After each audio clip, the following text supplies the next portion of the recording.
Hey, another quick video. I had a lot of people over the years want to know what makes my ring so special, what makes it different, what makes it so expensive.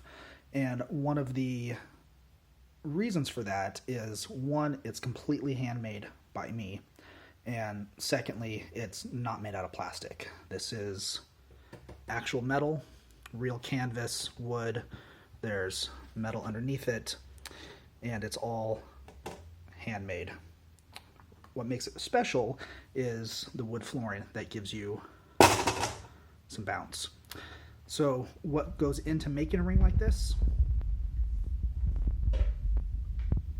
This is every piece needed to build one of these rings. Everything from the canvas, the ropes, the post, the side rails, every little piece, every screw, every rivet, this is it. As for the cost, this metal stock right here, need almost 16 feet of it, and that costs about 20 bucks just for that, not including all the work that goes into it. So, yeah, thanks.